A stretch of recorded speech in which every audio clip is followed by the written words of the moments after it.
Hello everyone, তোমাদের প্রত্যেকের সুবিধার্থে আজকে আমি এসএমএফ ডাব্লিউপি বা প্যারামেডিক্যালের ওপর কিছু মক টেস্ট আলোচনা করব। আশা করি অনেকটা তোমাদের এখানে সুবিধে হবে আর কি। ঠিক আছে, তো সকলে রেডি হও এবং সকলে আজকে আমরা বায়োলজির ওপর বেশ কিছু প্রশ্ন আলোচনা করব। সকলে ভালো করে দেখে রাখো, কারণ তোমাদের জানো যে 28 তারিখ কিন্তু তোমাদের এক্সাম আছে। তোমাদের এক্সাম ডেট কখন? এক্সাম ডেট হচ্ছে তোমাদের 28 তারিখ। ঠিক আছে, তাহলে বুঝতে পারছো এনএম জিএনএম এর আগে কিন্তু এই পরীক্ষাটা তোমাদের হয়ে যাবে। তো যারা ফর্মটা ফিল আপ করেছো আজকে লাস্টে, তো যদি না ফিল আপ করে থাকো তাহলে কিন্তু ফিল আপ করতে। প্রথম প্রশ্ন দেখো, লাইসিন একটি অত্যাবশ্যকীয় অ্যামিনো অ্যাসিড, কারণটা কি? কি কারণে আমরা লাইসিনকে একটি অত্যাবশ্যকীয় অ্যামিনো অ্যাসিড বলবো? আমাদের সঠিক উত্তর কি হবে? প্রত্যেকে চেষ্টা করবে তোমরা সঠিক উত্তর দেওয়ার জন্য। আমরা এটা অবশ্যই সঠিক উত্তর অপশন ডি, মানে এটি দেহে তৈরি হয় না, খাদ্যের মাধ্যমে গ্রহণ করতে হয়। ওকে, আমাদের পরবর্তী প্রশ্ন দেখো, very very important next question, যে কলসপত্রী উদ্ভিদ আসলে কি? বলো তোমরা প্রত্যেকে উত্তর করার চেষ্টা করো। ওকে, আমরা সঠিক উত্তর দেখবো অপশন সি, অর্থাৎ এটা একটা পতঙ্গভুক উদ্ভিদ। আমাদের পরবর্তী প্রশ্ন কোশ্চেন নাম্বার 3, বলা হচ্ছে যে কোলেস্টেরল হলো একটি কি? একটি কি কোলেস্টেরলটা একটা কি? আমরা তো জানি কোলেস্টেরল, কিন্তু কি একটি বলো? হয়ে গেছে। ওকে, আমরা অবশ্যই সঠিক উত্তর করবো অপশন সি, অর্থাৎ টেস্টোরয়েড হচ্ছে কোলেস্টেরল একটি। ওকে, আমাদের পরবর্তী প্রশ্ন বলা হচ্ছে যে দেহে যে জৈব রাসায়নিক বিক্রিয়াটি সংঘটিত হয় সেটি আসলে কি? বলো, সকলে আপডেট করো। প্রত্যেকটা প্রশ্ন তোমাদের ক্ষেত্রে কিন্তু ভেরি ভেরি ইম্পর্টেন্ট হয়ে গেছে নিশ্চয়। আমরা অপশন করবো অপশন সি, অর্থাৎ মেটাবলিজম বা ভিপার। ওকে, আমাদের নেক্সট কোশ্চেন রয়েছে, দেখো আমি আবারও বলছি যে WBSMF এর ক্ষেত্রে 50 মার্কের তোমাদের বায়োলজি থেকে প্রশ্ন থাকবে, অর্থাৎ তোমাদের সাবজেক্টগুলো রয়েছে সেটা হচ্ছে পিসিবি। ঠিক আছে, পিসিবি মানে বায়োলজি থেকে 50, এখান থেকে 25, দেন এখান থেকে 25, টোটাল তোমাদের কত মার্কের পরীক্ষা? 100 মার্কের পরীক্ষা হবে। তো বায়োলজিকে ভালো করে ফোকাস রাখো, আমি সব সাবজেক্টের উপর ক্লাস করাবো। নিম্নলিখিত কোন পরীক্ষা দ্বারা প্রোটিনকে শনাক্ত করা যায়? কোন পরীক্ষা দ্বারা প্রোটিনকে আমরা শনাক্ত করবো বলো? হয়ে গেছে। চলো, আমরা অবশ্যই এখানে সঠিক উত্তর করবো অপশন বি, অর্থাৎ বায়োইউরেট পরীক্ষার মাধ্যমে। ওকে, আমাদের নেক্সট কোশ্চেন রয়েছে কোশ্চেন নাম্বার 6, যে নিম্নলিখিত কোনটি একটি প্রোটিনের অভাবজনিত রোগ? নিচের কোনটা একটা প্রোটিনের অভাবজনিত রোগ আমরা কিন্তু বলবো? ঠিক আছে, সকলে উত্তর করো। নিশ্চয় হয়ে গেছে। ওকে, চলো আমরা সঠিক উত্তর করবো অপশন সি, অর্থাৎ কোয়াসিওরোগর। ঠিক আছে, আমাদের সঠিক উত্তর। আমাদের পরবর্তী প্রশ্ন বলা হচ্ছে যে পাচিত খাদ্য কোথায় শোষিত হয়? ভেরি ভেরি ইম্পর্টেন্ট কোশ্চেন, পাচিত খাদ্য কোথায় শোষিত হয় বলো, সকলে বলো। হয়ে গেছে, আমরা সঠিক উত্তর করব অপশন বি, অর্থাৎ ক্ষুদ্রান্তে পাচিত খাদ্য শোষিত হয়। ওকে, আমাদের পরবর্তী প্রশ্ন, নিম্নলিখিত কোন খাদ্যটি ইউনিট প্রতি বেশি ক্যালোরি প্রদান করে? ইউনিট প্রতি সবচেয়ে বেশি ক্যালোরি প্রদান করে নিচের কোন খাদ্যটি বলো? হয়ে গেছে। ওকে, আমরা এখানে সঠিক উত্তর করব অপশন সি, অর্থাৎ ফ্যাট। ওকে, নেক্সট কোশ্চেন, আমাদের নেক্সট কোশ্চেন রয়েছে যে রুমিন্যান্ট পাকস্থলী এটা কোথায় থাকে বলো? কোন প্রাণীতে রুমিন্যান্ট পাকস্থলী দেখা যায়?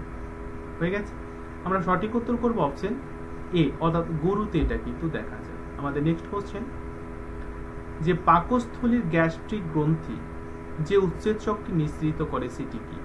পাকস্থলী যে গ্যাস্ট্রিক গ্রন্থি থাকে সেটা কোন উৎসেচকটি নিঃসৃত করে বলো? হয়ে গেছে। ওকে, অপশন আমরা এখানে সঠিক উত্তর করব সি, অর্থাৎ পেপসিন এই উৎসেচকটি নিঃসৃত করে। ওকে, আমাদের নেক্সট কোশ্চেন রয়েছে যে নিম্নলিখিত কোনটি একটি অ্যামাইলেজের সর্বোৎকৃষ্ট উৎস?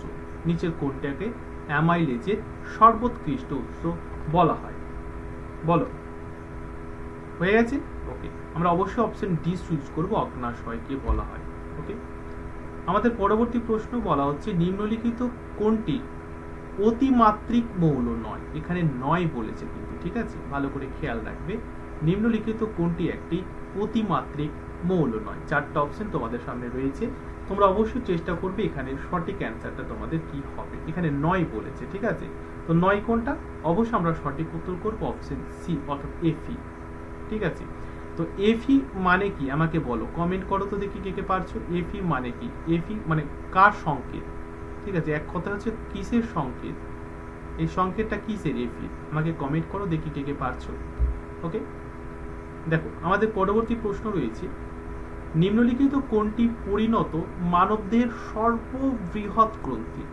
বলো, একটা সম্পূর্ণ পরিণত মানবদেহের সর্ববৃহৎ গ্রন্থির নিচে কোনটি আর কি? ঠিক আছে, হয়ে গেছে। ওকে, আমরা সঠিক উত্তর করব এখানে অপশন বি অর্থাৎ যকৃৎ আমাদের সঠিক অ্যান্সার। আমাদের পরবর্তী প্রশ্ন বলা হচ্ছে যে কুফার কোষ কোথায় থাকে? এই যে কুফার কোষটা থাকে সেটা কোথায়? বলো, বলো উত্তর বলো, কে বলবে? ওকে, হয়ে গেছে। অবশ্যই আমরা এখানে সঠিক উত্তর করব অপশন বি অর্থাৎ যকৃৎ, এটা দেখতে পাওয়া যায়। আমাদের নেক্সট কোশ্চেন কি হচ্ছে যে প্রোটিন গঠিত হয় কি দিয়ে? বলো, প্রোটিন এটা গঠিত হয় কি কি দিয়ে? বলো, কে বলবে? বলো ফাটাফাট বলো, প্রত্যেকটা উত্তর কিন্তু করার তোমরা সকলে চেষ্টা করবে। হয়ে গেছে। আমরা সঠিক উত্তর করব অপশন সি অর্থাৎ এ অ্যামিনো অ্যাসিড দিয়ে কিন্তু এটা তৈরি হয়। ওকে, আমাদের পরবর্তী প্রশ্ন রয়েছে, দেখো যে নিচের কোনটি একটা সুষম খাদ্য হিসাবে পরিচিত আমাদের কাছে? ওকে, বলো নিচের কোনটি একটি সুষম খাদ্য হিসাবে আমাদের কাছে পরিচিত? আমরা এখানে সঠিক যে অ্যান্সারটা করব সেটা হচ্ছে অবশ্যই অপশন বি অর্থাৎ দুধ। ওকে, আমাদের পরবর্তী প্রশ্ন রয়েছে যে দেহে কার্বোহাইড্রেট সঞ্চিত থাকে যে হিসাবে, মানে কি হিসাবে দেহে কার্বোহাইড্রেট সম্পূর্ণভাবে সঞ্চিত থাকে? তোমাদেরকে বলতে হবে। হয়ে গেছে। দেখো অবশ্যই অপশন এখানে আমরা সি চুজ করবো অর্থাৎ গ্লাইকোজেন আমাদের রাইট অ্যান্সার হচ্ছে গ্লাইকোজেন। আমাদের পরবর্তী প্রশ্ন বলা হচ্ছে ভিটামিন বি12 এর অপর নাম কি?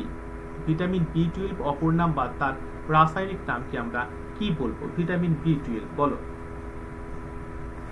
হয়ে গেছে। ওকে, আমরা এখানে সঠিক উত্তর করব ওপরের কোনোটি নয়। তো কি হবে? কে কে দেখি আমি কে কে পারছো, কমেন্ট করো তো দেখি ভিটামিন বি12 এর অপর নাম কি? অবশ্যই তোমরা সকলে আমাকে জানাও যে এখানে সঠিক উত্তরটা তোমাদের কি হবে। হয়ে গেছে। চলো আমরা পরবর্তী প্রশ্নে চলে যাব এবং পরবর্তী প্রশ্ন আমাদের রয়েছে যে কোবাল্টের অভাবজনিত কারণে নিম্নলিখিত যেটির অভাব দেখা যায়। অর্থাৎ এই যে কোবাল্টটা হয় অভাবজনিত কারণে নিম্নলিখিত যেটির অভাব দেখা যায় সেটি কি? বলো, বা কিসের অভাবে কোবাল্ট এর ডিজিজটা দেখা যায়? বলো, বা কোবাল্টের অভাবজনিত কারণে নিম্নলিখিত যেটির অভাব দেখা যায় সেটার নাম কি? বলতে হবে তোমাদের। হয়ে গেছে।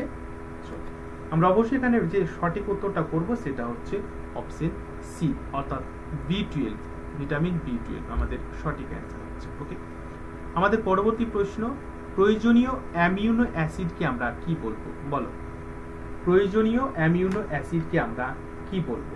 প্রত্যেকটা পরীক্ষা কিন্তু তোমাদের ক্ষেত্রে ভেরি ভেরি ইম্পর্টেন্ট এবং এগুলো অবশ্যই তোমাদের ভালো করে কিন্তু বুঝে নিতে হবে। ঠিক আছে, হয়ে গেছে কিনা বলো। ওকে, আমরা এখানে সঠিক যে অ্যান্সারটা করব সেটা হচ্ছে অপশন এ অর্থাৎ ভিটামিন হচ্ছে আমাদের সঠিক উত্তর। ওকে, আচ্ছা আমাদের এবারে পরবর্তী প্রশ্ন বলা হচ্ছে ভিটামিন ডি এর অভাবে কোন রোগ হয়? সকলে পারবে, আমি আশা করব। এই প্রশ্নটা যদি না পারো তাহলে কিন্তু খুব সমস্যা হবে তোমাদের। এবারে এই প্রশ্নটা তোমাদেরকে পারতে হবে যে করে। ঠিক আছে, অপশন এখানে আমরা ভি চুজ করব রিকেট। ভিটামিন ডি এর অভাবে হয় রিকেট। এটা ছোটদের হয় রিকেট আর কি, এটা ছোটদের হয়। আর বড়দের কি হয়? বড়দের হয় অস্টিওম্যালেসিয়া। অস্টিওম্যালেসিয়া এটা কাদের হয়? এটা বড়দের হয়। ঠিক আছে, একটু খেয়াল রাখবে, এটা বড়দের হয়। ঠিক আছে, তো যারা জিএনএম এর জন্য প্রস্তুতি নিচ্ছ তারাও কিন্তু ক্লাসগুলো দেখে নিতে পারো, কারণ যারা চালাক আছো তারা ঠিক দেখে নেবে, কারণ বায়োলজি সাবজেক্ট একই। বায়োলজি এখান থেকে এনএম জিএম এর ক্ষেত্রেও তোমাদের 50 মার্ক থাকবে, আর এসএমএফ এর ক্ষেত্রেও 50 মার্ক থাকবে। তাহলে অবশ্যই যারা এনএম জিএনএম পরীক্ষাটা দেবে একদম খুব ফাস্ট দেখে নাও, কারণ এগুলো পরীক্ষার ক্ষেত্রে কিন্তু তোমাদের ভেরি ভেরি ইম্পর্টেন্ট। তো অবশ্যই এইভাবে আমরা পিসিবির ওপর এসএমএফ এর ক্লাস একদম আলোচনা করব, মক টেস্ট দেবো, প্রত্যেকে ভালো করে কিন্তু দেখে নেবে। ঠিক আছে, তো আরো আপডেট পাওয়ার জন্য অবশ্যই একটা লাইক করে চ্যানেলটি সাবস্ক্রাইব করে পাশের বেলটি অন করে রাখো। Thank you, all the best and best of lakh.